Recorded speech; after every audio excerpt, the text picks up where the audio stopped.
Montana Territory, 1875.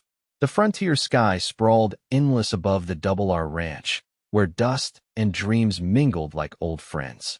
25-year-old Kit Rowland leaned against the weathered barn door, pressing a handkerchief to the fresh bullet graze along his ribs, a souvenir from the cattle rustlers who'd struck at dawn. Blood seeped through his cotton shirt, but he'd survived worse. Ever since losing his parents to frontier fever 3 years prior, he'd learned that the Montana wilderness gave nothing freely, not water, not mercy, and certainly not love. "A man stands alone out here," he muttered, watching ranch hands corral the remaining cattle. "Anything else is wishful thinking." The Double R had been his father's dream, passed down with calloused hands and a deathbed promise. Kit had inherited 2,000 acres of stubborn earth, a crew of loyal men, and the conviction that vulnerability was a luxury the West didn't permit. Cattle thieves, drought, and winter storms had all tried to claim what was his. The bullet wound was just the latest reminder that attachment was dangerous in a land where tomorrow wasn't guaranteed. What Kit wanted was simple: preserve his father's legacy, expand the herd, and maybe someday pass the Double R to sons of his own, though the prospect of finding a wife seemed as distant as the eastern cities he'd never seen. What he refused to acknowledge was the emptiness of the ranch house each night, the silence broken only by the settling of old timber and the howling of wolves in the distance. 3 miles east of the Double R, 18-year-old Tabitha Wells gathered the last of her belongings into a small trunk. Her honey-blonde hair was pulled back in a simple knot. Her blue calico dress faded from too many washings. Tears streaked her face as she folded a handkerchief embroidered with her mother's initials, the only keepsake she had left after the typhoid took both her parents last winter. "Miss Tabitha, the stage leaves within the hour," called Mrs. Peterson from downstairs. The boarding house mistress had been kind enough, but charity had its limits, especially when the quarterly payment had run out. "I'll be right down," Tabitha called, her voice steadier than she felt. The teaching position at the Bitter Creek schoolhouse had been her last hope. When the town council had written to inform her they'd hired a male teacher instead, more suitable for our frontier children, her carefully constructed future had crumbled. With no family and dwindling funds, she had accepted the only offer available: housekeeper at the Double R Ranch, where at least shelter and meals were guaranteed. A temporary arrangement, she whispered to herself, touching the teaching certificate that represented years of study and sacrifice. "Just until I can find another school." But deep in her heart, Tabitha feared the frontier had no place for a woman's ambitions. Perhaps all it offered was servitude and survival. The stagecoach rattled westward through valleys painted with early summer wildflowers. Tabitha clutched her small valise, wondering what awaited her at a cattle ranch miles from the nearest town. The driver had mentioned the owner was a young man who'd inherited too much responsibility too soon. "Rowland keeps to himself mostly," the driver said, spitting tobacco juice over the side of the coach. "Lost his folks to the fever. Decent sort, though. Pays fair and doesn't tolerate troublemakers among his hands." When the coach finally rolled to a stop in the ranch yard, Tabitha felt her heart sink. The 2-story house looked solid enough, but the overwhelming maleness of the place, horses, cattle, weathered men with sun-creased faces, made her feel conspicuously out of place. A tall figure emerged from the barn, broad-shouldered and moving with purpose despite a noticeable stiffness in his gait. His dark hair curled slightly at the collar of his shirt, and though dust covered his clothing, there was something undeniably commanding about his presence. "Mr. Rowland?" she called, stepping carefully down from the coach. Kit turned, surprised by the female voice. He'd been expecting the housekeeper, but not this. Not a young woman with clear blue eyes and a determined set to her chin that reminded him of Eastern porcelain. Beautiful, but likely to shatter in the harsh reality of ranch life. "Miss Wells," he acknowledged with a tip of his hat. "Welcome to the Double R." The moment their eyes met, something shifted in the air between them, recognition, perhaps, of another soul carrying more than their share of loss. But Kit quickly looked away. He had a ranch to run and a wound to tend. The last thing he needed was distraction, especially one with honey-blonde hair and eyes that asked questions he wasn't prepared to answer. "Joe will show you to your quarters," he said, gesturing toward an older hand. "Supper's at 6. He turned back toward the barn, effectively dismissing her. Tabitha bit back a retort. She hadn't expected a warm welcome, but his abruptness stung. Pride straightened her spine as she followed the ranch hand toward the house. She would prove her worth, fulfill her contract, and save enough to restart her teaching aspirations. The young rancher's approval, or lack thereof, was irrelevant. Neither realized their carefully constructed solitude was about to collapse, much like the dark storm clouds gathering on the horizon, promising to transform the parched Montana earth. 3 weeks passed in uneasy routine. Tabitha rose before dawn to prepare breakfast for the ranch hands, managed the household accounts, and slowly brought order to the neglected house. Kit left early each morning to work with the cattle, returning only for meals he ate in distracted silence before disappearing again. It was during the 3rd week that Tabitha discovered the library, a small room lined with books that clearly hadn't been touched since Kit's mother died. Volumes of poetry, history, and literature sat gathering dust. That evening, as she dusted the shelves, she failed to hear Kit's approach. "My mother's domain," he said from the doorway, startling her so badly she dropped the volume in her hands. "I'm sorry," she said, bending to retrieve the book, a collection of Tennyson's poems. "I didn't mean to intrude." "You're not." Something in his expression softened momentarily. She would have hated seeing them neglected. Tabitha studied him in the fading light.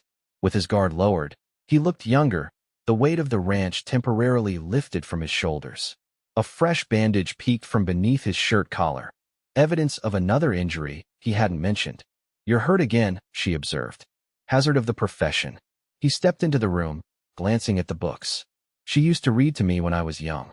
Said a man needed poetry as much as he needed practical knowledge. She sounds wise." She was. His jaw tightened. The frontier took her anyway. Before Tabitha could respond, hoofbeats thundered into the yard. Kit's expression instantly hardened as he moved to the window. 3 riders approached, led by a man whose very posture suggested trouble. "Stay inside," Kit ordered, already reaching for the rifle mounted above the door. "That's Victor Rollins. He's been trying to buy the double R since my father died, and he doesn't take rejection well."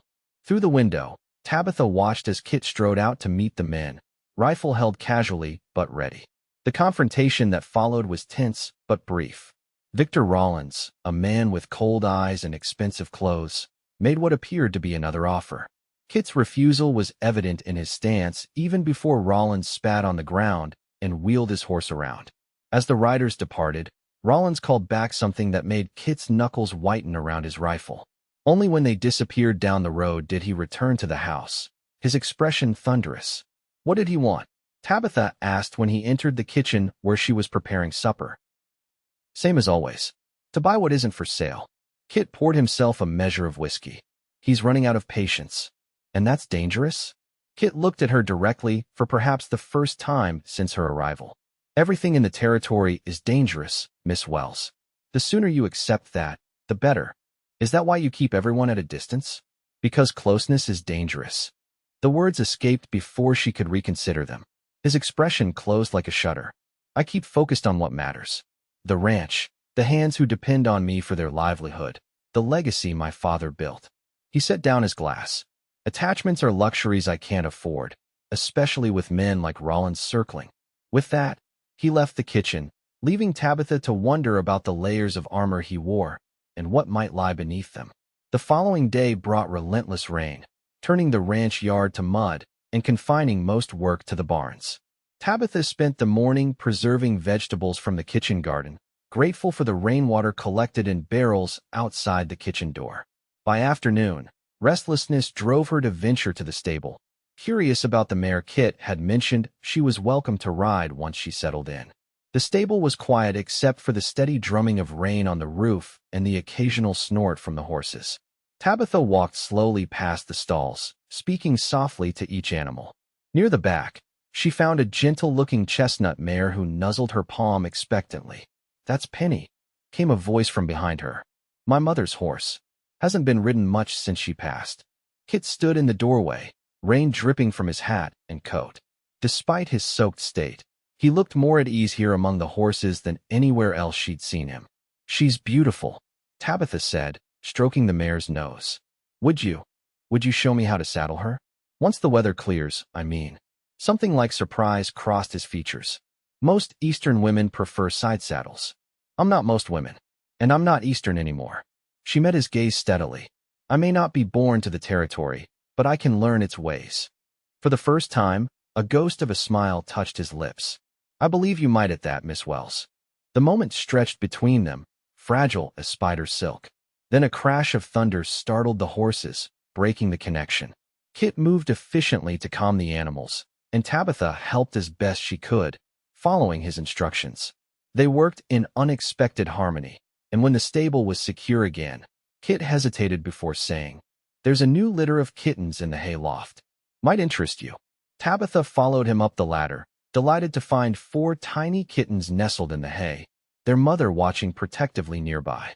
As she knelt to admire them, Kit remained standing, but his expression had softened again. "We keep them for the mice," he explained, almost apologetically. "Practical purpose." "Of course," she agreed, hiding her smile. "Entirely practical." Lightning flashed, illuminating his face, and Tabitha noticed a fresh cut along his jaw. Without thinking, she rose and stepped closer. "You're injured again." "It's nothing. Branch caught me during the morning rounds." "You say that about all your injuries." She reached toward his face, stopping when he tensed. "You should let someone tend to these wounds before they fester." "Been taking care of myself a long time, Miss Wells." "Tabitha," she corrected gently. "After 3 weeks of cooking your meals, I think you might use my given name." Another flash of lightning, another glimpse of something unguarded in his eyes. Tabitha, then. Her name sounded different in his voice, weighted with something she couldn't identify. The storm intensified, rain hammering the roof like 1,000 impatient fingers. "We should get back to the house," Kit said, turning toward the ladder. As they descended, a tremendous crack split the air. Kit pushed Tabitha aside just as a section of the roof gave way, sending water and debris crashing down. Pain exploded in his shoulder as a beam caught him, driving him to his knees. "Kit." Tabitha was beside him instantly, her hands steadying him. "Where are you hurt?" Through gritted teeth, he managed, "Shoulder. Dislocated, I think." Her face paled, but her voice remained steady. "We need to get you to the house." "No time. It needs to be set now." Sweat beaded on his forehead despite the cool rain. "You'll have to do it." "Me? But I've never." "I'll talk you through it." His eyes, dark with pain, held hers. "I trust you." Those 3 words, spoken through clenched teeth, affected Tabitha more than she expected. Nodding, she listened carefully as Kit explained the procedure. With trembling hands that grew steadier with each passing moment, she positioned herself as directed. "On 3, he instructed. 1, 2. On 3, she pulled firmly in the direction he'd indicated. A sickening pop was followed by Kit's sharp intake of breath, then a slow exhale as the worst pain subsided. "Thank you," he managed, his face ashen but relief evident in his eyes. "We still need to get you to the house." She helped him to his feet, supporting his weight as they made their way through the rain. In the kitchen, she insisted on examining his shoulder properly, cutting away his shirt despite his protests. The muscled expanse of his chest and shoulder bore numerous scars, evidence of years of dangerous work. The newly relocated joint was already swelling and bruising. As she cleaned and bandaged what she could, an uncomfortable awareness grew between them. His skin was warm beneath her fingers, and each time she glanced up, his eyes were watching her with an intensity that made her pulse quicken. "You should rest," she said finally, stepping back. "Seems I'm always injured around you," he observed, his voice rougher than usual. "Perhaps you should be more careful. Perhaps some things are worth the risk." The words hung in the air between them, laden with meaning neither was ready to acknowledge. That night, as rain continued its assault on the roof, something shifted at the Double R Ranch. In the days that followed, Kit no longer avoided the house during daylight hours. He took meals at the table, engaging in actual conversation. He showed Tabitha how to saddle Penny, and soon their evening rides became routine, moments of freedom before darkness fell. The ranch hands exchanged knowing glances but said nothing, simply nodding respectfully when Tabitha passed. Old Joe, who had worked for Kit's father, was the only one who dared comment. "Ranch needs a woman's touch," he told Kit as they mended fencing. "Has done since your mama passed." Kit drove a post into the ground with more force than necessary. She's the housekeeper, Joe. Uh-huh. The older man's weathered face creased with knowing. And I'm the Queen of England. July brought blistering heat, and the cattle drive to summer pastures. Kit would be gone for 2 weeks with most of the hands, leaving only old Joe and 2 others to protect the ranch house. The evening before his departure, Kit found Tabitha in the library, a letter clutched in her hands. "Bad news?" he asked, noting her troubled expression. She hesitated. "The school board in Helena is considering me for a teaching position. They've asked me to interview next month." Something cold settled in Kit's chest. "I see. That's what you wanted." "It was," she agreed, her gaze meeting his. "Now I'm not certain." The air between them hummed with unspoken possibilities. Kit took a step closer, then stopped himself. "The territory can be lonely for a woman alone." "Yes," she said softly. "But loneliness comes in many forms. A person can be surrounded by others and still feel isolated." He recognized the gentle rebuke. For weeks he'd felt walls crumbling that he'd spent years constructing, walls meant to protect himself from precisely this kind of pain. Attachment meant eventual loss. His parents had taught him that lesson all too well. "Whatever you decide," he said carefully, "your position here remains open." It wasn't what he wanted to say. The words he couldn't voice pounded in his chest. "Stay. Choose this life. Choose me." Instead, he wished her good night and retreated to prepare for the drive. By dawn, he and the hands were gone, leaving Tabitha with questions that had no easy answers. For days into the cattle drive, disaster struck. A sudden storm scattered part of the herd, and as Kit raced to head off fleeing cattle, his horse stepped into a prairie dog hole. The animal went down hard, throwing Kit violently to the ground. Pain exploded in his left leg and side as the horse rolled, narrowly missing crushing him completely. The diagnosis from the trail cook, who served as the outfit's medical authority, was grim: broken leg, possible broken ribs, and a gash along his side that needed stitching. "You need a real doctor, boss," the cook said, fashioning a splint. "Nearest one's 2 days' ride," Kit ground out. "Just patch me up enough to get home." The journey back to the double R was excruciating. Every jolt of the wagon sent fresh waves of pain through Kit's body. Fever set in by the second day, leaving him drifting between consciousness and fevered dreams where Tabitha was always just beyond reach.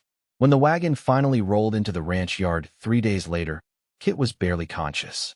Through the haze of pain and fever, he heard Tabitha's voice, sharp with concern as she directed the men to bring him inside. Cool hands touched his face, and he forced his eyes open to find her leaning over him, fear and something deeper etched across her features. "You promised to be careful," she whispered. "Never been good at keeping promises," he managed before darkness claimed him again. For 3 days, Tabitha barely left Kit's side. She cleaned his wounds, changed the bandages, spooned broth between his cracked lips, and bathed his fever-hot skin with cool cloths. When infection threatened the leg wound, she remembered her mother's remedy of honey and wild herbs, applying the poultice faithfully until the angry redness began to recede. On the 4th night, his fever broke.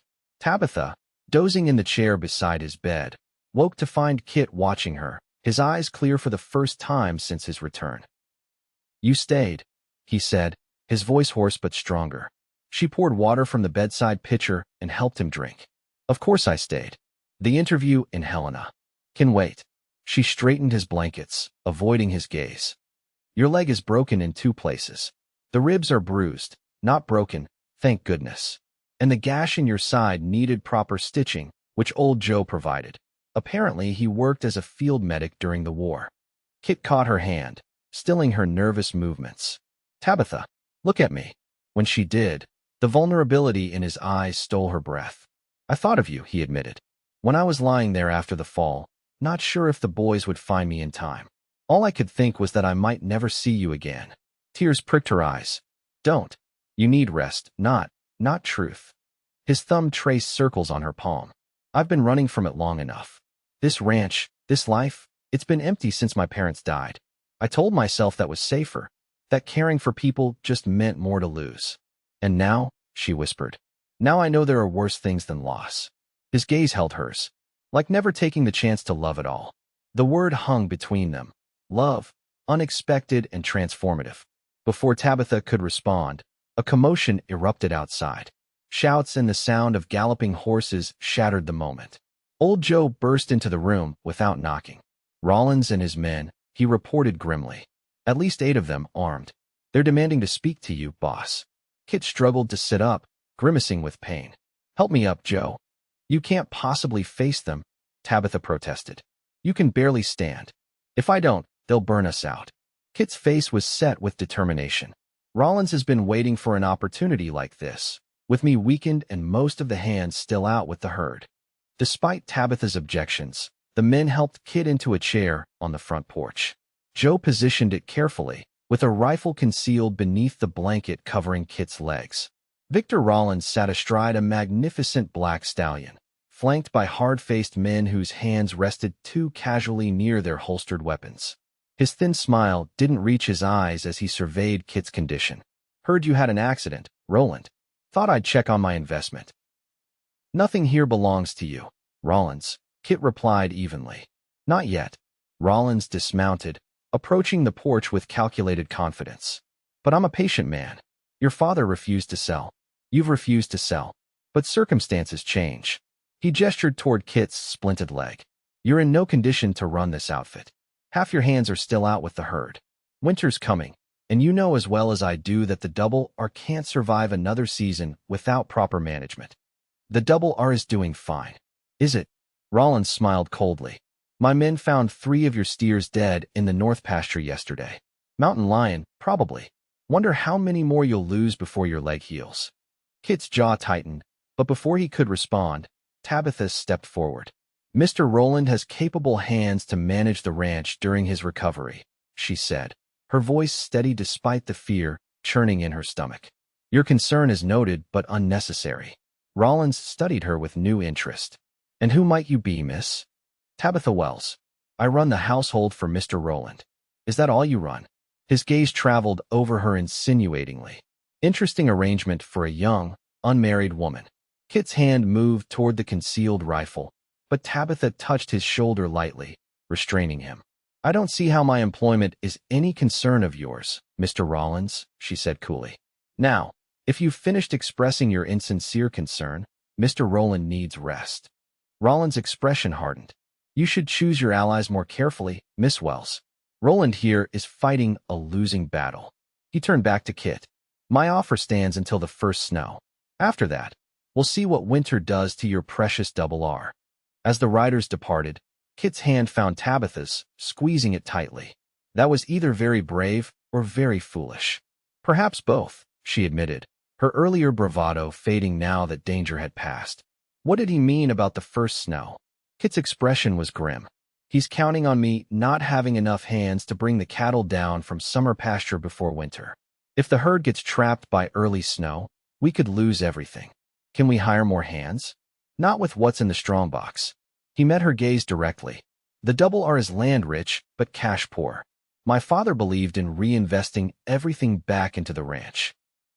That night, after helping Kit back to bed, Tabitha sat alone in the kitchen, weighing decisions that would change the course of her life. The letter from the Helena School Board lay on the table before her, offering security and respectability, everything she had worked toward. Yet as she stared at the carefully penned words, all she could see was Kit's face, vulnerable and open as he spoke of love. All she could feel was the weight of his hand in hers as they faced Rollins together. By morning, her decision was made. While Kit slept, she penned 2 letters, one declining the interview in Helena, the other addressed to the bank in Bitter Creek, requesting to withdraw her savings. When the ranch hands returned with the herd 2 days later, Tabitha was waiting for them. Using her savings and the authority Kit had reluctantly granted her, she hired 5 additional hands specifically to move the cattle from summer pasture before the first snow. Kit was furious when he discovered what she'd done. I won't have you spending your teaching money on my ranch problems, he insisted from his sickbed. Our problems, she corrected quietly. And it's an investment, not charity. An investment in what, exactly? In us. The simple declaration silenced his protests. You told me you'd been empty since your parents died. So have I, Kit. Until I came here. He stared at her, conflicting emotions warring across his features. Tabitha, I can't ask you to tie yourself to this struggle. You didn't ask. I chose. She sat beside him, taking his hand. The frontier takes much, but it gives much too. It gave me you. Their first kiss tasted of promise and possibility, gentle but insistent, like the Montana sunrise breaking over the eastern hills. When they parted, Kit traced the curve of her cheek with wondering fingers. "I've got nothing to offer but a broken leg and a ranch on the edge of ruin," he said softly. "You've got room for my broken heart," she countered. "And I've got room for yours." For the first time since his parents' death, Kit Rowland allowed himself to believe in something beyond mere survival. As September faded into October, Kit's leg began to heal. Though still confined to crutches, he directed operations from the porch and later from horseback, watching with pride as Tabitha rode alongside the hands, her honey-blonde hair escaping her hat as she helped bring the herd down from summer pasture before the first snowfall. The new hands proved their worth, and under old Joe's supervision, the Double R's cattle were safely established in the winter pastures by mid-October. 3 days later, the first snow blanketed the Montana hills. Rollins appeared the following week, his cold smile freezing when he saw the cattle securely pastured in the protected valley. The confrontation was brief but definitive. "This changes nothing," he warned. "One good season won't save you." "Maybe not," Kit agreed, standing straight despite the support of his crutch. "But it buys us time, and I've found something worth fighting for." As Rollins and his men rode away, Kit turned to find Tabitha watching from the porch steps, a steaming cup of coffee in her hands. The sight of her, strong, capable, and undeniably his, filled his chest with an emotion he'd almost forgotten how to feel: hope. That evening, as they sat together before the fireplace, Kit reached into his pocket and withdrew a small object. "My mother's," he explained, holding up a simple gold band set with a single pearl. "My father gave it to her their first winter on the Double R. Said the pearl reminded him of how something beautiful could come from hardship, just as their love had emerged from frontier trials." Tabitha's eyes widened as he took her hand, sliding awkwardly from his chair to balance on his good knee. "Tabitha Wells, I have no right to ask this of you. The Double R is a hard-scrabble existence at best, dangerous at worst. But if you'll have me, I promise to build something worthy of your sacrifice. I promise to love you through every season, in plenty or in want." Tears shimmered in her eyes. "Are you asking me to marry you, Kit Rowland?" "I'm asking for the chance to make a home with you. A true home, not just a ranch. I'm asking you to build a life with me, here on the frontier." "Yes," she whispered, pulling him up to kiss him properly. 1,000 times yes. They were married 2 weeks later in the Double R's front parlor, with old Joe giving the bride away and the ranch hands standing as witnesses. Tabitha wore her blue Sunday dress with wildflowers in her hair, and Kit managed without his crutch long enough to say his vows standing tall. That winter proved milder than expected, allowing the Double R to not only survive but thrive. When spring came, bringing green to the Montana hills, it also brought news that the neighboring property, long abandoned, was for sale at a price the newly profitable ranch could afford. Room to expand, Kit observed as they rode the boundary line together one April morning. Tabitha's mare pranced beside his stallion, both animals eager after the winter's confinement. "Room for more than cattle," Tabitha agreed, her hand resting briefly on her still flat stomach. "Perhaps a school someday, when there are enough children to fill it."